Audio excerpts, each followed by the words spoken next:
Hej elever, nu vil jeg vise jer, hvordan I laver et silleben. Vi har en ligning, der ser sådan her ud.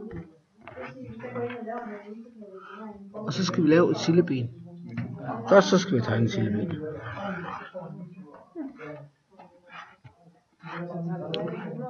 Hernede, der skriver vi x, fordi det er det, der står her.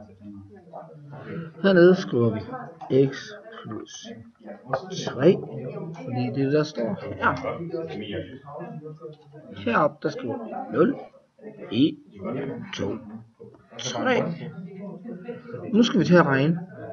Det vi gør, det er, at vi tager x-værdien, det er jo 0 her, og sætter ind på x plads, så står der 0 plus 3, og det skriver vi her. 0 plus 3, det giver 3. Her, der skal vi til at regne ud, hvad 1 sætter vi ind her. 1 plus 3, og det giver 4. Her skal vi sætte 2 ind på x plads. 2 plus 3. 2 plus 3, det giver 5.